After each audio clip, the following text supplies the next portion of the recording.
বহুদূৰ আহিল জননী ঘূৰি যাবৰ সময় নাই সূৰ্যৰ তাতে দহিব লাগিছে পৃথিৱীৰ প্ৰজা যা মই সূৰ্যৰ কাম ঘৰৰ বিদায় বিদায় জননী বিদায়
বন্ধন কৰিব লাগিব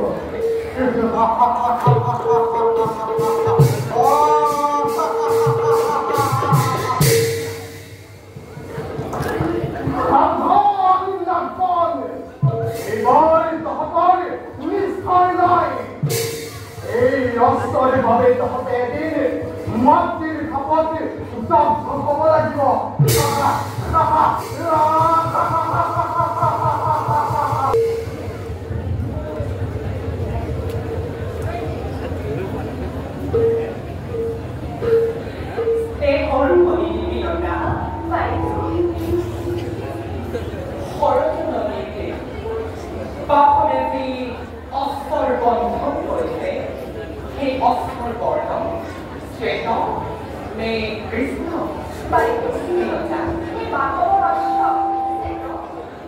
নহয় বিনতা, তুমি ভুল কৰিছা।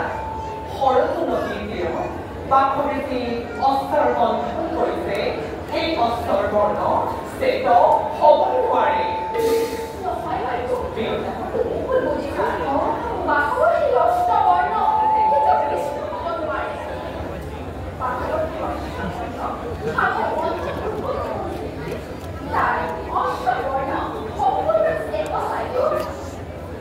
তাৰ মানে তই কি ক'ব খুজিছ? মোৰ কি দৃষ্টি শক্তি নাই? মই কি অন্ধ হ'লো?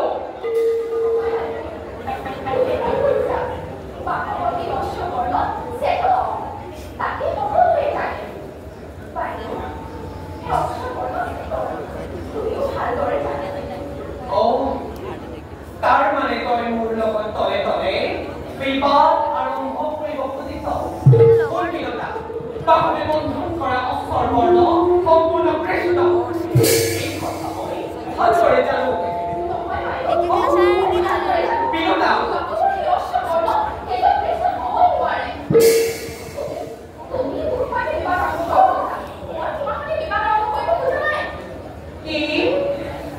মই তোৰ সৈতে বিবাদ কৰিব খুজিছো? মোৰ প্ৰতি তোৰ তলে তলে হিংসাৰ আৰম্ভ হৈছে। মই ক'লো সন্তানৰ জননী নাথমাতা, তই প্ৰতি অভদ্ৰতা, তই পুত্ৰতা, নহয়। সেইবাবে মোৰ প্ৰতি থকা তোৰ হৃদয়ত নাই। তাতোতকৈ ডাঙৰ কথা হ'ল এই কৰ্তটো যে তোৰ সতী, সেইটো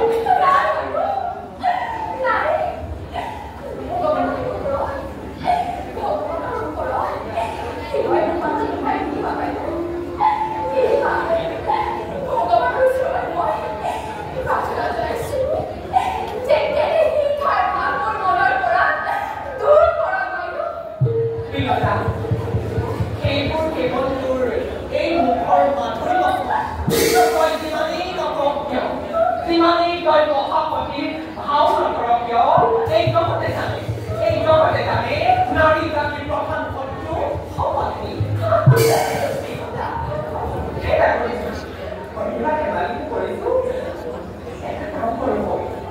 সেই অস্ত্ৰবৰ্ণ আমি প্ৰত্যক্ষভাৱে দৰ্শন কৰোঁ। ইয়াৰ সত্য বিশ্বাস কৰা জাতি হ'বই, কিন্তু সাৱধান বিনতা। পণ হ'লে ৰাখিবলে, পণ ৰাখিবলে। এই পণ কি? এই পণ হৈছে জাতি বৃত্তিৰ পণ। যিজনী পৰাজিত হ'ব, জয়জনী জাতি হ'ব লাগে। এতিয়া বিনতা অন্তিম সুযোগ পৰিৱৰ্তন কৰা।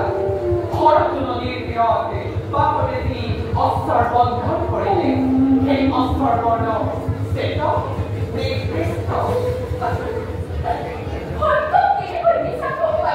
তেনে কমিছিল। ই কেৱল কমেই নহয়, উভয়ৰ মাজৰ ভাগ্য পৰীক্ষা। এই কোন বৰ্তমানলৈকে কোনেও কৰা নাই, ভৱিষ্যতে হয়তো নকৰে। কাইলৈ আৰু পুৱা ভাগতে সত্যাসত্য বিচাৰ কৰা। পৰাজিত জাতি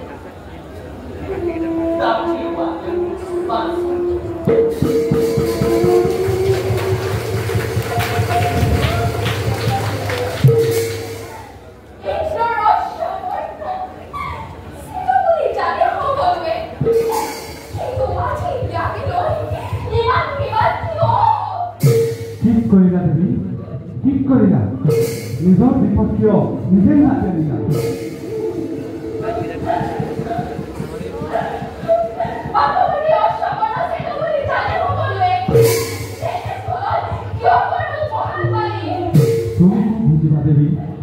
কালৰ গতিৰ গতি সংসাৰে ধৰিব লাগিছে সত্য অসত্য সকলো জাত গ'ল সত্য অসত্য সকলো জাত গ'ল সত্য অসত্য সকলো জাত গ'ল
কিন্তু ভাই আজি কিছুদিন ধৰি আমাৰ ৰাজ্যত নতুন নতুন অত্যাচাৰে গাঁৱত কৰি উঠিব লাগিছে মোৰ ভাব এদিন হয়তো এই অত্যাচাৰৰ বলি হৈ সমগ্ৰ নাগ প্ৰজন্মই নৰক যন্ত্ৰণা ভোগ কৰিব লাগিব অত্যাচাৰ কৰে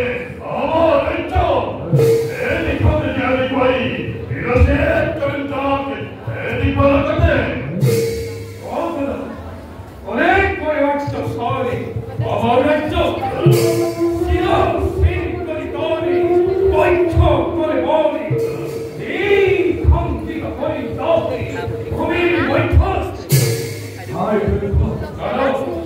ইমান সহজ যে তোমাকে তাহলে বিভ্রান্তিত করিবা ইয়ার বাবে দায়িত্ব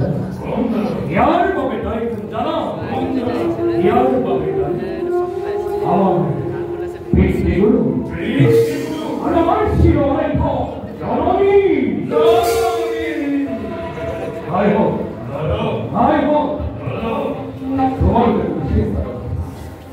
তোমার উপর নিষ্ঠিবিরোধ মরিদাও পিতার কাতলই অরঙ্গ ইয়াদের উৎসীতি প্রতিঘাত